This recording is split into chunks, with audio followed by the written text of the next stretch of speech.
ओम शांति। कई बार इस तरह का प्रश्न मन में उठता है कि बहुत मेहनत करते हैं फिर भी सक्सेस नहीं मिलती, बहुत ज़्यादा एफर्ट्स करते हैं फिर भी कुछ ना कुछ बीच में आ जाता है। और दूसरी तरफ देखते हैं कि कुछ लोग बहुत कम एफर्ट कर रहे हैं तो भी इजीली उन्हें सक्सेस मिलती है।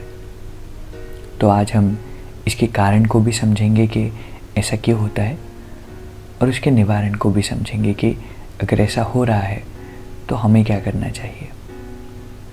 प्रैक्टिकली भी अगर हम देखें तो कई बार ये भी देखा जाता है कि साइड बाय साइड दो शॉप्स हैं। फॉर एग्जांपल दो मेडिकल स्टोर्स है, बट एक में देखेंगे कि बहुत कस्टमर्स जा रहे हैं और एक में बहुत लिमिटेड नंबर ऑफ कस्टमर्स जा रहे हैं। तो क्या ऐसा डिफरेंस हो जाता है जिसकी वजह से ऐसा होता है। So every day we all do actions and every action has an equal and opposite reaction.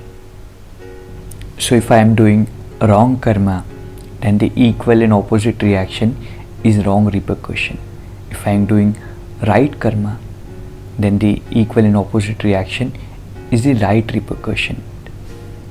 और इसलिए हमारी लाइफ में हम देखेंगे कि पॉजिटिव्स और नेगेटिव्स दोनों सामने आते हैं। कभी बहुत अच्छी चीज़ें भी होने लगती है, कभी ख़राब चीज़ें भी होने लगती है। So everything that happens in our life, the good और the bad, is a result of what I have done in the past, the fruit of seeds of actions that I have planted in the past.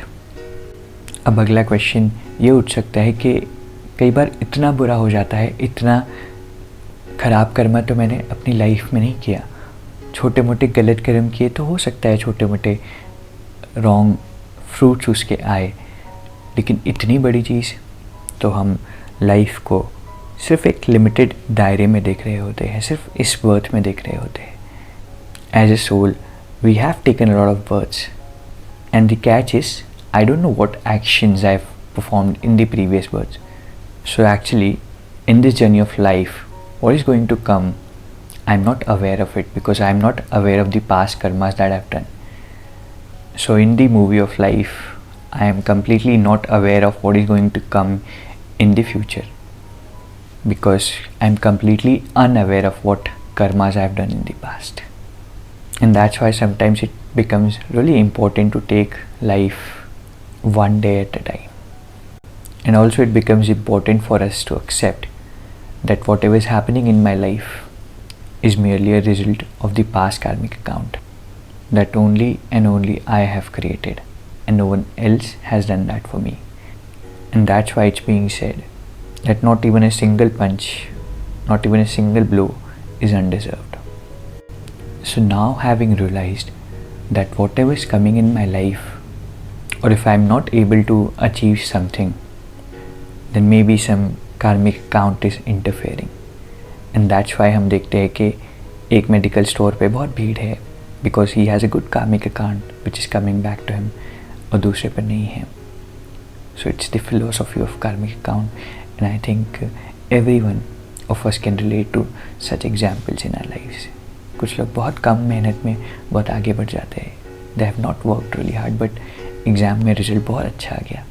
On the other hand, the other person is really doing so much effort, putting in so much of effort, still is not able to achieve. And then now comes the question कि ऐसी situation में अब करना क्या चाहिए, because we are really working so hard and we really want this success so much and it's just not happening. So for this we need to understand that the present is way much more powerful and way much more important than the past or the karmic accounts that I have done in the past. For example, एक बच्चा है who is very brilliant, which is a result of the past good karmic account. एक बच्चा है जो he is not very brilliant. He has to really work hard, put in extra efforts to achieve success. He's a bit dumb because of the past karmic account. But present में हम देखते हैं कि एक एवरेज स्टूडेंट कई बार extraordinary marks लेकर के आ जाता है because of the present focus. जो brilliant है, he's not putting in so much of efforts, and he's sometimes overconfident, or maybe is lazy in the present, right?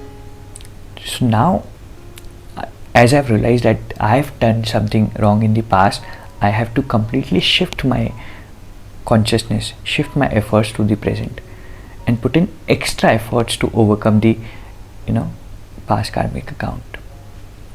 And that's why present becomes very, very, very important. Irrespective of what I have done in the past, I can still put in extra efforts. जैसे एक गरीब बच्चा होता है, so he puts in so much of efforts.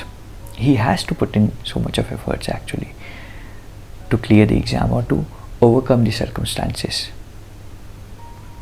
So when I have done something wrong in the past, everything comes to the present. I have to put in extra efforts and determined efforts, and that's why God says दृढ़ता ही सफलता की चाबी है, which means the key to success is determination. तो अगर ऐसा कुछ हमारी लाइफ में बीच में आ रहा है जो हमें सक्सेस अचीव नहीं करने दे रहा है, so first thing is to realise that it's my karmic account. Second thing, that present is important. I can put in lot of extra efforts to overcome, because अगर ये जो कार्मिक अकाउंट है इसके ऊपर मुझे उठना होगा, so I have to put in extra efforts. And lastly यहाँ पे हमारे पास एक चीट कोड भी आता है, and that is meditation. Because God says if you connect your consciousness to my consciousness, if you meditate upon my name, I will absolve all your sins. तो past में जो हमने नेगेटिव कर्मास क्रिएट करके रखे हैं, अगर हम परमात्मा से कनेक्शन जोड़ते हैं, उन्हें याद करते हैं, तो वो अकाउंट आने से पहले ही एब्जॉल्व हो जाता है, which is referred as manmana bhav in Shrimad Bhagavad Gita. So now we have two solutions.